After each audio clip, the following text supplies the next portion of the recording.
Everyone, आप सबका स्वागत है मेरी एक और नई यूट्यूब वीडियो में। तो आज मैं आपको फिर से एक दिल दहला देने वाली घटना सुनाने वाला हूँ। तो उससे पहले मैं आपको बताऊँ, देखो लास्ट मैंने अक्षय वशिष्ठ सर के साथ एक पॉडकास्ट किया था और वो बहुत लोगों को पसंद आया है। मैंने देखा उसमें काफ़ी सारे कमेंट्स आए हैं पार्ट 2 के लिए। तो अक्षय, मैं देखता हूँ अगर वो सर मुझे बोलेंगे दोबारा आने के लिए तो I definitely make a video with him for the part 2, क्योंकि मेरे पास तो बहुत सारी स्टोरीज़ है जो मैं लेके उनके लिए आ सकता हूँ। इसके अलावा आप लोग के लिए ये है कि जितने भी लोगों को मेरे पॉडकास्ट जितने लोगों को मेरी वीडियोस पसंद आती है वो लोग इस चैनल को सब्सक्राइब करो। और आज की जो वीडियो मैं लेके आया हूँ ये है ये वीडियो है। देखो, एक सबसे इम्पॉर्टेंट चीज़ ये है कि अब से जो मैं भी वीडियो लेके आऊँगा इस चैनल पे वो मेरी लैंग्वेज में होगी। मैं एक फॉर्मल जो तरीका है जो लोग पॉडकास्ट में लोग बना के डालते हैं वैसा अब से कुछ नहीं होने वाला है। मेरी तरीके की वीडियो यहाँ पे होने वाली है जिसमें गालियाँ भी होने वाली है। 18+ वीडियो रहेगी। तो जिनको पसंद नहीं है वो लोग मेरे चैनल को सब्सक्राइब ना करें और जिनको पसंद है वो ही सब्सक्राइब करें। तो अगर मेरी वीडियो को आगे देखना है तो 18+ रही गाइस, और अगर नहीं देखना है तो बेशक से आप मत देखिए। Thank you so much. और जिनको पसंद है तो आगे चलते हैं। तो आज की जो वीडियो रहेगी वो है अंग्रेज़ों के ज़माने की, जब अंग्रेज़ों को टाइम था। और ये वीडियो लगभग भारत की आज़ादी से पहले की है, जिस समय पे अंग्रेज़ों ने भारत में नया नया कब्जा किया था। और जो आप लोग को पता होगा, शिमला जो आज काफ़ी बड़ा एक एरिया है, अच्छा एरिया है जहाँ पे जो टूरिस्ट होते हैं वो लोग जाते हैं और काफ़ी आप लोग एंजॉय करते हो। तो टूरिस्ट एरिया से पहले जब शिमला में रेलवे लाइन बिछाने की बात हुई थी तो रेलवे लाइन बिछाने के टाइम पे वहाँ पे एक इतनी बड़ी हॉन्टेड एक्टिविटी हुई थी जिसके बारे में आपको बताने वाला हूँ। ये एक सच्ची घटना है जो मैंने खुद रिसर्च करके निकाली है। तो इस स्टोरी के बारे में आपको जानने से जानिए। पूरी वीडियो में मैं आपको बताता हूँ स्टेप बाय स्टेप क्या हुआ था। तो जब देखो, अंग्रेज जब भारत में आए थे तो आने के कुछ समय बाद अंग्रेज जो थे वो देखो इंग्लैंड से आए थे। वो एक ठंडा इलाका है। तो उनको भारत में आने के बाद बहुत ज़्यादा इवन उनके लिए सर्वाइव करना बहुत मुश्किल था। तो वो भारत में गर्मियों के समय में बहुत ज़्यादा ट्राई करते थे कि वो लोग कश्मीर, उत्तराखंड या फिर वो हिमाचल जैसे एरिया में जाके रहने लग जाएं। क्योंकि उनका जो पुराना जो एरिया था, इंग्लैंड था, वो एक ऐसा एरिया था जहाँ पे उनका वेदर मैच करता था हमारे इन एरिया से। अब जब वो लोग उत्तराखंड में गए और वो लोग हिमाचल प्रदेश में गए तो उन्होंने उस एरिया को उसी के अकॉर्डिंग विकसित भी किया। ठीक है। अब शिमला में जब अंग्रेज पहुंचे और उन्होंने देखा यार ये एरिया तो बहुत अच्छा है, गर्मियों के लिए बहुत अच्छा एरिया है, यहाँ पे रहना बहुत आसान है, यहाँ का वेदर इंग्लैंड के अकॉर्डिंग उनको सूट कर रहा था। तो उन्होंने वहाँ पे निश्चय किया कि वो वहाँ पे क्या करेंगे, रेलवे लाइन बिछाएंगे। तो उन्होंने कॉन्ट्रैक्ट दिया रेलवे लाइन बिछाने का वहाँ पे अपने ही जो इंग्लैंड के जो ऑफिसर थे उनको दिया। ठीक है। तो उनको बताया गया कि आपको जो है शिमला से मनाली को कनेक्ट करना है रेलवे लाइन के थ्रू। ठीक है। अब वो पूरा जो एरिया उस समय पे था, अगर आप जाते हैं तो आपको वहाँ पे सिटी दिख जाएगी, लेकिन जो उस समय का एरिया था वो पूरा जंगलों से घिरा हुआ था। ठीक है। तो अब उनको जंगल के बीच से निकालना था रेलवे लाइन को, जंगल के बीच से पूरा कनेक्ट करना था। तो वो रेलवे लाइन जो बेसिकली थी वो दिल्ली से मनाली तक कनेक्ट करने वाली थी और शिमला तक ऑलरेडी पहुंच चुका था रेलवे लाइन का हिसाब किताब जो भी था। अब उनको कनेक्ट करना था पूरा का पूरा। ठीक है। तो अब उनको ये था कि चलो ठीक है भाई, कनेक्ट करते हैं। तो उन्होंने जो उस टाइम पे वहाँ के उनके लेफ्टिनेंट थे, जेम्स नाम था उनका, तो उनको बोला कि आप कनेक्ट कर लो। ठीक है। तो लेफ्टिनेंट को वो प्रोजेक्ट दिया गया है। तो उस टाइम पे क्या होता था, जो भी अंग्रेज थे वो जो उनके जो काम करने वाले जो लोग होते थे, जो बेसिकली वो हिंदू ही होते थे हमेशा। हिंदू मुस्लिम जो भी थे इंडियंस ही होते थे बेसिकली। तो इंडियंस मजदूरी का काम वो इंडियंस ही कराते थे, क्योंकि इंडियन इस टाइम पे इतनी ज़्यादा बेरोजगारी भारत में थी कि किसी को भी अगर 100 रुपये भी आप दोगे ना तो बहुत बड़ी अमाउंट हुआ करती थी मजदूरी करने के लिए। तो उन्होंने क्या करा भाई, जो जेम्स थे, जेम्स इंसान वैसे बहुत अच्छे थे। तो जेम्स को अंग्रेजी सरकार थी, उन्होंने 200 लोग दिए और कहा कि आपको ये लाइन बिछानी है। ठीक है। अब जेम्स ने कहा ठीक है चलो कोई प्रॉब्लम नहीं है, मैं बिछा देता हूँ लाइन। अब उन्होंने क्या करा, अब जो जंगल था उससे उनको पूरी की पूरी लाइन निकालनी थी, वो रेलवे लाइन निकालनी थी। ठीक है। अब वो क्या करते, डेली अपने मजदूरों को लेके जाते जंगल में और जंगल में ले जाके कुछ मीटर्स या कुछ किलोमीटर तक वो लाइन बिछाते और वापस लेके आ जाते। ठीक है। ऐसा 1 दिन, 2 दिन, 10 दिन, 1 महीने तक चलता रहा। अब अंग्रेज सरकार ने बोला यार ये डेली मतलब 10 बजे ये पहुँचते हैं, 4 साढ़े 4 बजे अंधेरा होने से पहले ये वापस आ जाते हैं। मतलब उनका जहाँ पे वो रहते थे वहाँ वापस आते हैं। तो उस वजह से क्या होता है, उनकी कॉस्टिंग अंग्रेज सरकार की बहुत ज़्यादा पड़ रही थी एज़ कम्पेयर टू अगर आप वहीं रह के काम करो तो। जो उनके बड़े अफ़सर थे उन्होंने बोला कि आप लोग जंगल में रह के क्यों नहीं काम करते? तो जो जेम्स थे उन्होंने बताया कि नहीं, जंगल में देखो एक तो क्योंकि ये मनाली का एरिया है, यहाँ पे बाघ और बाकी सारे जंगलों में जानवरों का बहुत ज़्यादा खतरा है, तो मैं अपने साथ रिस्क नहीं ले सकता मज़दूरों का, तो मैं इसलिए इनको लेके वापस आता हूँ। अब अंग्रेज़ सरकार टेंशन में, उन्होंने बोला यार मतलब भैनचोद ये तो क्या अलग चीज़, क्या चौध फैला रहा है ये? भाई जंगल का एरिया पूरा का पूरा, मतलब उनको उनको अपने काम से मतलब, उनकी तरफ से माचुदा है भारत की जनता, ठीक है, या माचुदा है जेम्स, उनको कोई मतलब थोड़ी है इस चीज़ से। उन्होंने कहा यार क्या कर रहा है भैनचोद? तो उन्होंने भाई क्या करा, उसको बोला कि भाई तू एक काम कर, हम कुछ जुगाड़ करते हैं, पर रहेगा तू जंगल में ही, ठीक है। अब जेम्स ईमानदार आदमी, ठीक है, जैसे अब हम हैं वैसे ईमानदार आदमी, बढ़िया आदमी। उसने कहा यार ठीक है भाई, अब क्योंकि अफसर का जो फैसला है वो तो करना ही पड़ेगा, सरकारी नौकरी है भाई, आज के टाइम में सरकारी नौकरी तुम्हें पता है इंडिया में सब अपनी मतलब गांड गुलामी वाला सीन चलता है, वो कर रहे, वो भी वही बेचारा। तो उन्होंने क्या करा, जो अंग्रेज सरकार थी, उन्होंने एक ट्रेन के 4 डिब्बे लगा के और उसको पहुंचा दिया जंगल के अंदर। डिब्बे अंदर पहुंचे जंगल के पूरा, जहाँ काम चलता। अब उनके लिए ये था दिन भर काम करो, रात को भाई अपना ट्रेन में सो जाओ, ठीक है।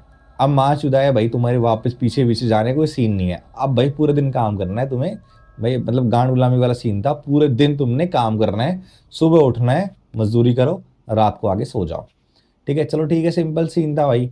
अब जेम्स को भाई सरकारी नौकरी अभी करनी पड़ेगी, बेचारा इंग्लैंड से आगे कर रहा है यहाँ पे भारत में, ठीक है। तुम लोग को पता ही है यार, बाद में अंग्रेजों की गांड पीट के हमने तो भेज ही दिया था, तो जब तक उन्होंने मौज ली तो मौज ली ही देश में।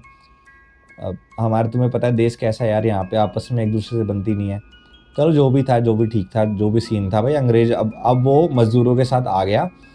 अब भाई बढ़िया चलता रहा काम, दिन में वो सुबह 9 बजे तक सब लोग काम में लग जाए जंगल में, और रात तक 6 साढ़े 6 बजे तक काम करे। उसके बाद अपना खाना वाना बना के उन्होंने रखे हुए थे शेफ़ वगैरह, मतलब काम करने वाले नॉर्मल लोग, शेफ़ वाले अलग थे। तो वो 4 बजे तक अपना खाना वाना बनाते स्टार्ट करते थे, और भाई मजदूरों को खाना वाना खिला के 6:30 बजे तक अपना बोगियों में सब बंद। तो रैंक वाइज डिवाइड किया हुआ था, तो जो अपना जेम्स भाई था वो अलग बोगी में था और बाकी मजदूर अलग बोगी में थे। तो अब 1 दिन, 2 दिन, 3 दिन, 4 दिन ये सब चलता रहा, सिंपल था, कोई दिक्कत नहीं हुई। अब 7वें 8वें दिन की बात है, जब जेम्स रात को सो रहा, तो उसको महसूस हुआ कि कोई जो उनकी जो ट्रेन की बोगी है ना, उसको उसमें नेल्स से, नाखून से खींच रहा है, बहुत ज़ोर से खींच रहा है नेल से। अब जेम्स को लगा यार कोई जानवर, शायद कोई बाघ वाघ होगा, कोई जानवर होगा जो नेल से मतलब पता नहीं, जब अगर ट्रेन का डब्बा है, लोहे का ट्रेन का डब्बा होता है, तो अगर उससे कोई अपने नाखून ऐसे खींच के निकाले तो कैसे फाड़ते हुए की आवाज़ आती है, तो वैसी ही आवाज़ आई।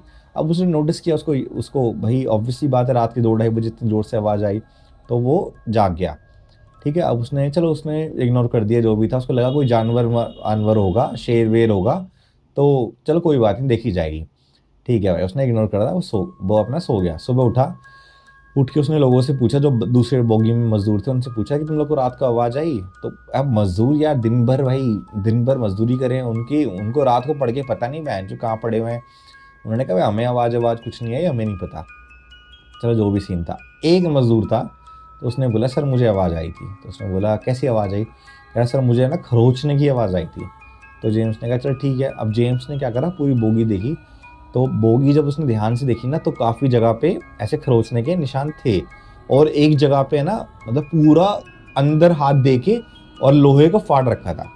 अब जेम्स ये देख के हैरान हो गया, क्योंकि अगर कोई भी शेर चीता लोहे को खरोच सकता है, कोई प्रॉब्लम वाली बात नहीं है, बट लोहे को अंदर ऐसे हाथ दे के फाड़ नहीं सकता, क्योंकि वो एक बहुत बड़ी चीज़ आती है फाड़ना, तुम समझ रहे हो ना, बहुत बड़ी चीज़ है। अब जेम्स को थोड़ा डाउट हुआ, पर जेम्स ने किसी को बताया नहीं। जेम्स को लगा कि अगर मैं बताऊंगा तो ये मजदूरों में ये शायद यहाँ पे काम करने के लिए मना भी कर दें, मे बी। तो उसने बताया नहीं किसी को, और उसने नॉर्मल इग्नोर कर दिया। फिर अगले दिन नॉर्मल काम हो रहा। भाई अगली रात आ गई, अगली रात को जेम्स सोया, तो उसको महसूस हुआ कोई ना आवाज़ लगा रहा, जेम्स जेम्स ऐसे करके उसको आवाज़ लगा रहा 2 ढाई बजे। तो जो उसने क्या करा, अब ट्रेन में सो रहे थे, मैंने आपको बताया, तो उसने ट्रेन का ऐसे शटर करके ऐसे ऑन किया, ऑन करके बाहर देखा तो दूर पेड़ों के पास एक उसको परछाई दिखाई दी जो इंसानी आकृति में थी और वो उसको आवाज़ लगा के बोल रही थी। तो उसने देखा, उसने ऐसे करके देखा तो नोटिस करा उसने, कौन है कौन है। अब वो अंधेरे वाली रात थी तो उसको दिखा नहीं। ठीक है, तो उसको वो, जेम्स मेरे पास आओ, जेम्स मेरे पास आओ। पर जेम्स को मतलब उतरा नहीं ट्रेन से। उसने नोटिस करा, उसने देखा और काफ़ी पूरी रात जेम्स को वो आवाज़ लगाता रहा, पर जेम्स उतरा नहीं। ठीक है, अब अगले दिन सुबह हो गई। सुबह उठ के फिर जेम्स ने पूछा वही सबसे, तो वो मजदूर जो लास्ट नाइट जेम्स को बताया था ना, वही मजदूर उसको उसने उसने बोला कि सर आपको आवाज़ आई थी रात को? तो जेम्स ने कहा हाँ आई थी, मुझे मेरे नाम से कोई बुला रहा था। कह रहा सर मुझे भी कोई मेरे नाम से बुला रहा था। और जेम्स हैरान कि भाई जो चीज़ मैं फील कर रहा हूँ वो सेम चीज़ ये बंदा भी फील कर रहा है। चलो कोई बात नहीं। ठीक है, जेम्स ने उसको बोला अरे कुछ ऐसी होगा, छोड़ तो अपना काम पे लग जा। ठीक है, वो अपने काम पे लग गया। अब जेम्स का जो उस दिन था बर्थडे, तो जेम्स ने डिसाइड करा कि आज बर्थडे है मेरा, तो मैं अपने घर जाता हूँ, फैमिली के साथ बर्थडे बर्थडे अपना सेलिब्रेट करता हूँ। तो जेम्स चला गया अपने बर्थडे मनाने के लिए अपने फैमिली के साथ। अब उसका प्लान था कि मैं शाम तक वापस आ जाऊँगा। तो शाम हो गई तो जेम्स अपना लगभग 4 साढ़े 4 बजे वापस आया। अब 4 साढ़े 4 बजे एक नॉर्मल मज़दूरों को काम करते हुए उसको मिलना चाहिए था। बट जब उसने देखा कोई भी मज़दूर काम नहीं कर रहा। उसने देखा साइट पे जाके देखा ना, ट्रेन आ गई, मतलब पटरियाँ बन नहीं रही, सब के सब काम बंद सारा। तब जेम्स ने देखा यार, फिर शाम हो चुकी थी। ठीक है, शिमला का मतलब मनाली का इलाका ठंड का टाइम था। तो जेम्स ने जाके ट्रेन के गेट खोलने की कोशिश करी तो सारे गेट लॉक, अंदर से लॉक। तो उसने खिड़की में नॉक करी, जोर जोर से डक डक डक डक करके। भाई एक बंदे ने शटर उठाया, खिड़की का शटर उठाया। उसने बोला जेम्स ने बोला भाई क्या बात होगी, आज मैं यहाँ हूँ नहीं, तो तुम लोग तो मौज ले रहे हो भाई, तुम तो यहाँ हो ही नहीं। तो उस बंदे ने वो जो मज़दूर था उसने बोला कि सर एक्चुअली सीन कुछ दिक्कत हो गई थी, आप है ना ट्रेन के अंदर आ जाओ। तो जेम्स ने बोला नहीं मुझे यहीं बताओ, यहाँ कौन सा कुछ है जो मुझे बताओ यहीं पर ही। तो उस मज़दूर ने कहा नहीं नहीं आप अंदर आके बात करो। तो भाई उन्होंने ट्रेन का गेट खोला और जेम्स को अंदर घुसा लिया। तो उन्होंने बताया कि आज जब दिन में हम काम कर रहे थे तो ऐसा हमें महसूस हुआ कि हमें कोई देख रहा है। ठीक है, और देख रहा है, और जो वो मज़दूर जिसका नाम, मतलब वो कुछ भी नाम आप ले सकते हैं, एक्स वाई जेड, हम कपिल ले लेते हैं। तो उस कपिल नाम के मज़दूर को ऐसे ऐसा हमें लगा पोजेस्ट कर लिया और वो जंगल में भागता हुआ अंदर चला गया। और उसके बाद हमें उसके चीखने चिल्लाने की आवाज़ आई और 4-5 मज़दूर उसका पीछा करने के लिए अंदर गए, जिसमें से कोई भी वापस नहीं लौटा और कोई भी वापस आया ही नहीं इवन। तो अब इस वजह से हमने काम बंद करके और हम ट्रेन के अंदर बैठ गए। तो उसने बोला यार जब एक मज़दूर अंदर चला गया, क्या पता उसे कोई मानसिक तनाव हो और बाकी लोग गए हों, तो क्या पता वो वापस आ जाते, तुम अंदर बंद करके बैठ गए हो, तो भाई ये तो गलत बात है ना, तो हम उसको जाके ढूंढते हैं। अब कोई भी बाहर जाने के लिए तैयार ही नहीं। तो बात बात करते करते ऐसे करके 7 साढ़े 7 8 बज गए। अब भाई जेम्स क्योंकि मैंने आपको बताया ईमानदार आदमी था, तो वो चाहता था कि भाई जो मज़दूर उसका गुम हुआ उसको लेके डेफिनेटली वापस आए। तो उसने ट्राई किया कि हाँ भाई जाने के लिए, बट अब उसके साथ कोई रेडी नहीं है, रात का टाइम हो गया। ठीक है, अब जो कपिल नाम का मज़दूर था वो रात को 9 साढ़े 9 बजे गेट के बाहर आके खड़ा हो गया। तो वो आवाज़ लगा सर मुझे बचा लो, सर मुझे बचा लो, मुझे ये मार देगा।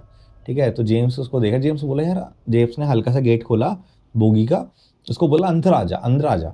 अब वो आने के लिए रेडी नहीं है, वो मान ही नहीं रहा, वो कह रहा है कि नहीं सर नहीं, वो मुझे देख रहा है, वो आपके साथ सामने ही खड़ा है। वो कह रहा है नहीं नहीं अंदर आ जा ना, कोई नहीं है, कोई नहीं है, अंदर आ जा। वो आने को तैयार नहीं है। अब जेम्स उसको ट्राई कर रहा है कि भाई अंदर आ अंदर आ, वो आने को रेडी नहीं है। तो भाई जब वो आने को रेडी नहीं, तो अचानक से क्या हुआ, जो कपिल मजदूर था उसकी किसी ने टांग पकड़ी और खींचते हुए तेजी से उसको जंगल के अंदर ले गया, बहुत तेजी से जंगल के अंदर लेके चला गया। अब जेम्स ने देखा, जेम्स ने मजदूरों को बोला कि भाई जिसको आना है आओ, नहीं आया तो मत आओ। अब 2-3 जो मजदूर थे वो थोड़े से मतलब ऐसे थे कि हाँ भाई उनके अंदर था गुर्दा, तो वो जेम्स के साथ उतरे ट्रेन से और वो भागे कपिल के पीछे पीछे, और कपिल को कोई चीज़ खींचते खींचते अंदर ले गई। ठीक है, अंदर लेके जाती रही तो काफ़ी दूर जाके उन्होंने देखा कपिल एक पेड़ के पास बैठा हुआ है। ठीक है, अब वो गए तो जेम्स ने उसको बोला कि भाई चल हमारे साथ वापस चल। अब वो कपिल नीचे करके बैठा, मुंह नीचे करके बैठा हुआ है। उसने बोला कि चल चल हमारे साथ वापस चल। अब वो मान ही नहीं रहा, वो कह रहा मैं जाऊँगा ही, मतलब वो कुछ कह ही नहीं रहा। तो अचानक से कपिल ज़ोर ज़ोर से हंसने लग गया, साहब मैं नहीं जाऊँगा वापस, मैं नहीं जा सकता यहाँ से उठ के। उसने एक बड़ा पत्थर उठाया और अपने सर पे ज़ोर ज़ोर से मारने लग गया, काफ़ी ज़ोर ज़ोर से अपने सर पे वो पत्थर मारने लग गया। तो अब जेम्स ने उसको देखा, जेम्स ने उसका हाथ पकड़ के उठाने की कोशिश करी, और जो 2-3 मज़दूर थे, उन्होंने उठाने की कोशिश करी। तो इतनी उठाने की जब कोशिश करी तो वो उठ ही नहीं रहा उनसे। तो इतनी देर में उनके साइड में जो भी वो नेगेटिव एनर्जी थी, जो भी शायद साया था, वो प्रकट होने लग गया। तो वो कपिल हँसने लग गया ज़ोर-ज़ोर से, ऐसे करके हँसने लग गया। उसने बोला कि अब आप लोग की मौत निश्चित है, और अब आप लोग मरोगे, कोई भी नहीं जाएगा हम में से। तो वो साया उठने लग गया। तो जेम्स ने देखा कि जेम्स को मतलब फ़ील हो गया कि भाई यहाँ से बचने की कोई उम्मीद नहीं है। तो वो जो 2-3 मज़दूर थे वो भागने लगे वापस ट्रेन की तरफ। जैसे ही वो ट्रेन की तरफ भागे, उनमें से एक मज़दूर, वो साये ने उसको देखा, और जैसे ही उसको देखा ना, एक मज़दूर की गर्दन मतलब मुड़ी टूट के अलग, दूसरे मज़दूर की कमर टूट के अलग, ऐसे करके तीनों मज़दूर मर गए। तो जेम्स को समझ में आ गया कि भागने का तो कोई फ़ायदा नहीं है, और ये कोई इतनी तगड़ी एनर्जी है जिससे आप बच ही नहीं सकते। तो उसने हाथ जोड़ लिए फिर। उसने बोला, मुझे माफ़ कर दो, शायद ये आपका जंगल है और मैं इस जंगल में आ गया हूँ, ठीक है? तो मुझे समझ में आ गया कि यहाँ से मेरी बचने की कोई उम्मीद नहीं है, और मैं इस रेलवे लाइन को यहीं छोड़ के वापस चल जाऊँगा। मेरे को माफ़ कर दो। उसने वो लाइन वहीं छोड़ दी, ठीक है? और जैसे उसने ये बोला ना, वो साया वहाँ से गायब हो गया। जो कपिल था, जो पॉजेस हो रखा है, वो भी ठीक हो गया। उसने कपिल को उठाया, ट्रेन के अंदर लेके आया, रात तक वो रुके। सुबह के टाइम वो बंदा उन सारे मज़दूरों के साथ वहाँ चला गया, ठीक है? और उसके बाद जो मनाली का आज भी जो रेलवे ट्रैक बना हुआ है ना, तो आप लोगों ने बहुत ज़्यादा सुना होगा कि वो ट्रैक जिस जंगल से कटा है ना, वो गलत कट गया था। जो दूसरे मतलब अंग्रेज अफ़सर को चुना गया था, उसने भी जो पहाड़ से रास्ता काटा था, वो गलत काट दिया था, जिसके बाद उसने सुसाइड कर ली थी। तो वो भी एक रियल घटना है। अगर आप कहोगे तो मैं उसके बारे में भी आपको नेक्स्ट वीडियो में बता दूंगा। उससे पहले वाली घटना जो थी वो जेम्स की थी। तो वहाँ पे शायद वो जंगल की आत्माएं थी, या जो भी था, वो चाहते ही नहीं थे कि उस एरिया में मतलब जंगल के रास्ते से के पेड़ कट के लाइन बिछाई जाए। तो ये वाला सीन था। तो वहाँ पे उसके बाद तो बिछा दी गई, जो भी था। पहला अफसर तो भाग गया था, दूसरे अफसर ने सुसाइड कर ली। उसके बाद अंग्रेज़ों ने वो रास्ता बदल के वहाँ पे वो लाइन बिछा दी, ठीक है? तो ये सीन था, मैंने आपको बता दिया।